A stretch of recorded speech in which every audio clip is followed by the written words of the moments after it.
So my uncle came, mikate nini, a few things, mchele, which used to happen only when the guests are coming. Zikakuja.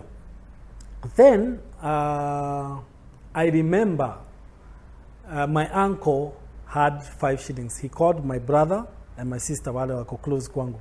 Akawapatia shilingi 5 and he never gave me. And up to date, I don't understand why he never gave me money. He gave my brother and my sister 5 shillings, 5 shillings. Mimi niko hapo, nikashindwa kumeendaje. And he left, he talks, whatever, he left. So my sister was like, we have 5 shillings. And 5 shillings would move the earth then. 5 shillings, I remember we used to have contests that 1 shilling would buy 20 sweets. 1 shilling would buy 20 sweets. 1 shilling, 20 sweets. 20 sweets you can feed the village ya vijana watoini na nasema ndio mwisho. Uko na shilingi moja. So 5 shillings, you are doing very well. So when my sister and my brother got the 5 shillings, I was like, no. This was I felt very bad. Then, when I was washing my shirt, nikafeel hapa, kuna kaki. Kupul ni 20 shillings. Nikasema, I'm 4 times richer. Munaniambia nini? Munaniambia nini? I'm 4 times richer than you guys. So I went, wacha jinunulia bakeki town. Zikuwa makapkeki zingine ziko hivi. Nikazibomoa, pesa ishi. 20 naishi. Hey, sasa unajua mimi nawaringia. Sasa some boys who used to really bully me, nikasema wacha ni wasort the remaining money. So there were 3 of them. I gave them 5 shillings, 5 shillings, 5 shillings. Ndio wasiwe ananibully shule. Because they used to really harass me. So I gave them. Now my sister kaenda akaambia mother, Mom, Kariuki alikuwa na 20 shillings. Anaturingia huko na nini na sisi yetu tuipatiwa na uncle. Si nilipigwa vita. Hiyo vita ilianza nyumbani ikaenda mpaka shule. Those kids have to be asked the money back. Hey, it was bad. It was bad. They had to be asked the money back. Fortunately, they hadn't spent because it was really hard to spend in those days. Ukiwa na huko village hakuna shops. Nothing is going on. You see. So it wasn't easy ati nimekupatia shilingi 5 ati kesho hauna. Kesho utakuwa nayo because utawait mpaka weekend where now you have to go way far to the town center where you can buy anything. Kilometers away. Fortunately, it wasn't. They hadn't spent the money. Ileta kesi. Sasa mami kuchukiwa sasa. Mami kuchukiwa. Sasa wewe unaambia mama yako kwa sababu mama yako ni mwalimu tunakuja. I was given a desk. Nilikuwa nakaa desk yangu kwa class.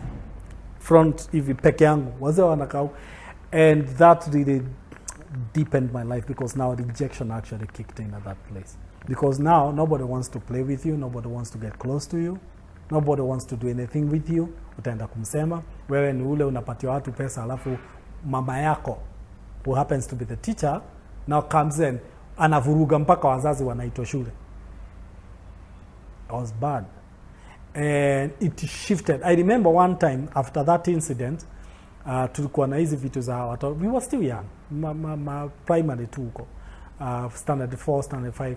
It was this zinaitwa hizi cinema za kuweka kitambaa, and then they would do a projector thing. They used to be, and then people would go to a certain center nje, mnakaa chini. Ilikuwa watoto kaeni chini, watu wakubwa siju something. There used to be a funny statement that was going. Vijana used to sit down, the boys, girls never. You do not see a woman outside. Mwanamke, a lady, a girl, outside usiku, never. So ni wanaume na vijana. And you watch that movie, muone maadi za KPLC, Keja Posta, nini zisha. So I remember one time I went to that, watoto kaeni chini thing.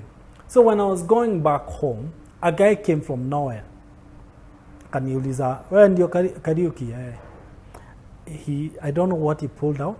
He hit me on the head so hard. Actually, nilikuwa na kilibon kimefura hivi.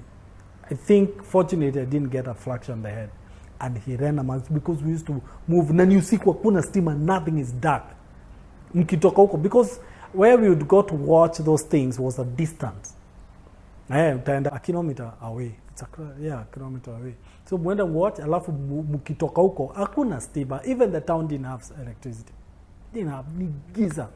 So mtu akikuja aku-identify alafu ujui ni nani. And he ran amongst the whatever. So mimi nilikuwa na hiyo kiribo nikimefua. And that was after that incident. Alafu now the rejection, the isolation. People don't. So that actually pushed me to become very crooked. I was actually a rebel.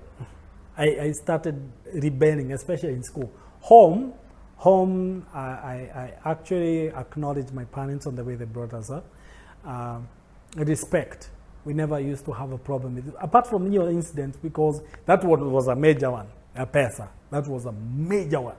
But apart from that, we never used to have those incidents of kuchapo kila wakati nani, because we would behave. We would really behave. But in school, because now I'm looking at a larger community of people who have to look back at me, and I want to create associations. Are you getting where I'm coming from? I want to create association. I'm growing up. I need friends. Hiyo ni ile wakati mnaekewa kijana na msichana msiongee. Mko. In fact, hata mkiguzana, somebody would jump up like kama ameguzana ni chuma moto. Yeah. So, wewe uko pale kwa kitu umewekewa peke yako, even a girl could not sit next to you. Utaenda kusema, utaenda kuongea huko. It used to be bad. You get. So now on your create association, you have to look for the bad people, bad groups. Wale wana sneak out, wanarukia kwa dirisha wakisikia mwalimu wanakuja. Those people who sneak through fences kwenda kununua sweetie. That kind of, group. Ndio ni create belonging. And most of those groups used to be classes ahead of me. So my class, I'm still rejected. But a few classes ahead of me, like nikiwa standard 5, standard 6, 7, were the people who are rebelling a lot. So I would go and join them. So baada ya kwenda class, sisi tunaenda kuota jua na huko chini kwa manyasi. Tuko jua. Mpaka kengere, ipigwe tuende tukachukue lunch, tukule, then tukaota jua. I joined those groups. Why? Because of the rejection. I needed to create the association. And that went all the way until I finished primary school. Before I get to the high school thing. So that now we also understand how I also managed to get to high school. I used to admire, people doing long jumps. Long jumps za huku ukiangalia Olympics, the way they twist and then they jump head fast, yeah? Na hata mtu alikuwa anakimbia na kama na throw high kick or something, And I used to really admire the guys who used to do those high jumps. Okay? And so one time with my brother, we went to uko chini kwetu. There used to be miti, like a small forestry thing. So we cut some few trees, tukaset up hiyo kitu ya kuruka, and tukaisa. So me, I used to be good at it until this one time. So I went to jump. Unfortunately, hiyo mti sasa ile umeka miti mbili hivi, and then there is that crossbar. So if you touch, it's supposed to fall off. Kwa sababu umeiguza, unaget. But sasa zile hook tulikuwa tumeweka they were V-shaped, yeah? On both sides, tulikuwa tumezipigilia chini sana. So when I hit on that thing, it didn't fall off. It actually trapped me. Unaniona? So nilitrapiwa. Na kwa sababu uko kwa hewa, you are easy to turn. Najua uko kwa hewa umeruka. Uko kwa hewa. So it was easy. So I went head first down, okay? And I realized within in a split second that if I hit head first to the ground, maybe another story altogether. So what I did, I put my elbow up like this. So elbow ilichapa chini, it is dislocated. So easy two bones, they split, zikaingia kwa hii bone iko hapa. But they didn't tear through the skin. So they just slipped off. Unaget? So nilikuwa naona hizi mifupa zimefinya skin hivi. The first thing that hit me was shock. I was like, what just happened? I was hit by shock. So what I did, my brother was like, what has happened? So he was scared what our parents are going to say. So I'm looking for remedies to fix this, but nothing is working. So shock has hit me, nashindwa mpaka ku breathe. So eventually we went home. So when my mother saw this, she took me to the general hospital that was close to my home place, Keriaini General Hospital. And they looked at it, they say, oh, this one, there is nothing we can do. There's nothing we can do. It needs an operation, and we cannot conduct it here because we need special methods za kuifunga. So I was referred to Kenyatta National Hospital. So nikalala huko, the next day, my dad came. I was working at Kangema. There's a KCC facility there. So he took me all the way to Nairobi. So nimepelekwa Kenyatta National Hospital. So when I went to the doctors, they were like, hii si kitu meja kijana, don't worry, we'll pull it. So they pulled, they're like, So actually feeling weird, and because I'm seeing the bones, Then after a short period of time, after pulling, they put the plaster on top. So mimi nikaenda mashambani for a whole month. Nikaenda shule tu ya 1 month. So naenda hivi nimefungwa plaster niko nayo. After 1 month nikaenda Kenyatta kutolewa. So it has to be cut open. I remember when that thing was removed, yani kamkono kalikuwa kana kama. Blood rushed to that hand, I passed out. So mimi nakumbuka na nini napatiwa machai manini, because I did a plaster. I think kutolewa plaster was ilikuwa imefinya hivi, blood il gushing into my hand, so I had a deficiency. The blood that was coming from the head was actually less, so I passed out. Then kuangalia mkono can barely move, mkono imekaa hivi, can't move. I hear what's happening, what's going on. So my dad was like, no, Abu, we go to another doctor, we know what is going on. Because basically after kutoa plaster, you're expecting you to function normally.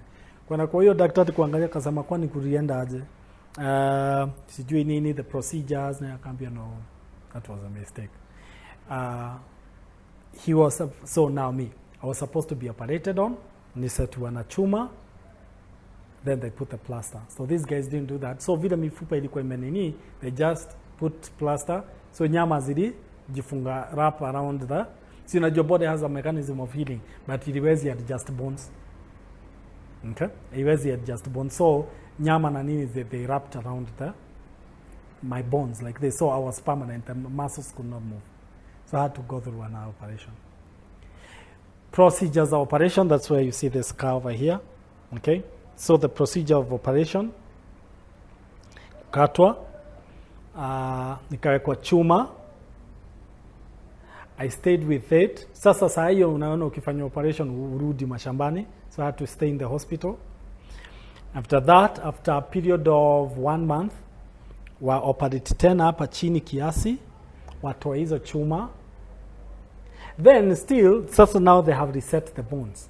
But now the muscle, they have knotted themselves up. So we also start procedures of physiotherapy. Kustretchiwa mkono, kustretchiwa. So that is the places where I experienced a lot of pain. Because you are unawekwa mkono kwa wax, to kind of like trying to relax the muscles. Then they are so kila time naambiwa jifijishe hivi, ukiwa huko hospital ufanye hivi, nini naenda Kenyatta, a lot of that. So basically from standard 5, I'm really summarizing on that. From standard 5 to standard 7 mwisho, I never attended school.